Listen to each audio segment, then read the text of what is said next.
And right into turn 1, we have the Grey Knights moving up. They're not scared of no orcs, not at all.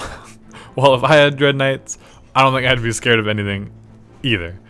So, it's actually a refreshing change for the orcs, at least, as an army moving towards them instead of moving away from them. But time will tell if it hurts them or helps them. But they might even be charge range. But first, the Vindikar Assassin starts off, shoots.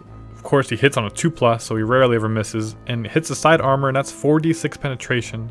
Custom Force Field fails to save it, and the penetrating hit explodes the Battle Wagon first turn before you... Luckily, it only exploded 1 inch and only hit one Storm Boy. Just barely.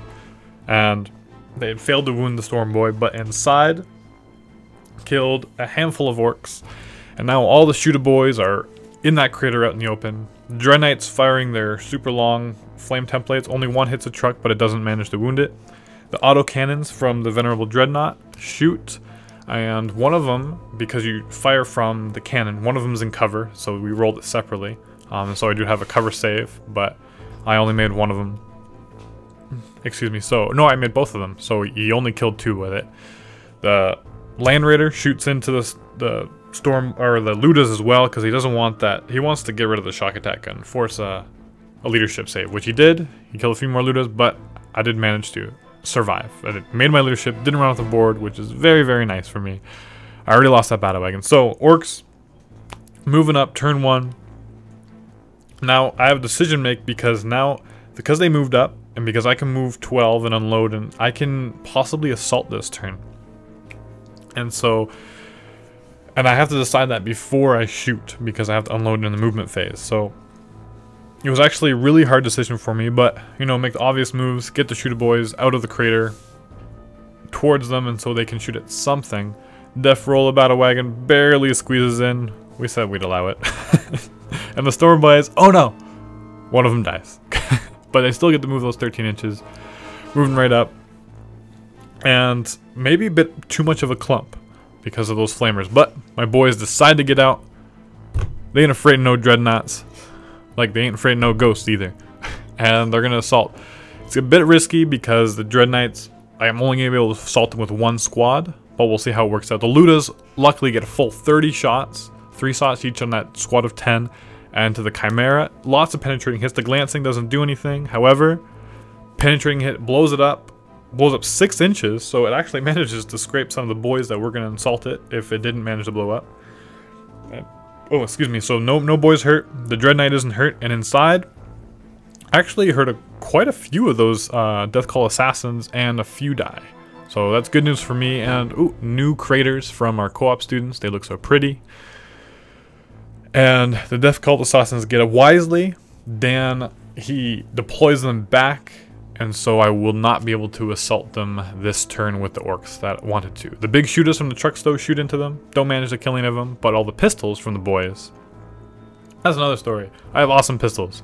And so I kill 1 more. And while I'm there, might as well try to draw some saves. Actually managed to roll 2 6s on that. But he makes both his saves, of course. The 2+ on the Dread Knight. It's very hard to kill. I continue to move up. And no matter what I shoot, he will not roll a 1 and fail. So the big shooters off the trucks and the Battle Wagon shoot into the Vindikar Assassin, and he fails a wound. And so he only has 1 wound left. And so hopefully I can kill him before he kills my other Battle Wagon and the rest of my trucks. The other Ludas shoot into the Rhino and manage to stun it.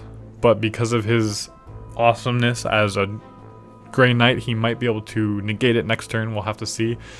The shock attack on whiffed, and not only didn't have a very high strength, but he just scattered off. And so, oh yeah, so that was me shooting, and both cover saves he made. And so I cannot hurt that silly Vindikar Assassin. My boys charge up, 1 squad, 1 boy by himself charges the Rhino just for kicks, just to see if he can kill it. Who knows?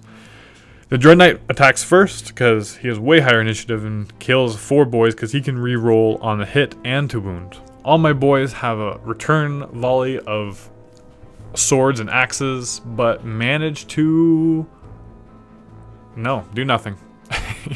And that's me failing to do anything on the Rhino with the other boy. My Power Claw attacks, but he gets 2 wounds, but he makes both invulnerable saves.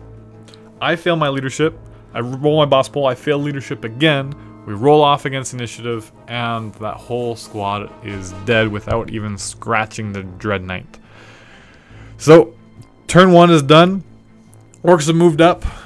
The Grey Knights have done a lot of damage to the Orcs. Orcs are, well, they did get the Vindicar Assassins out in the open. I mean, the Death Cult Assassins. The Vindicar Assassin is wounded. And so, it's hard to tell if it's going to go either way yet or not. But the Dread Knight not being scratched is actually really big for Dan in his defense. And so, we'll have to see what happens next turn. So, click to play or click the link below.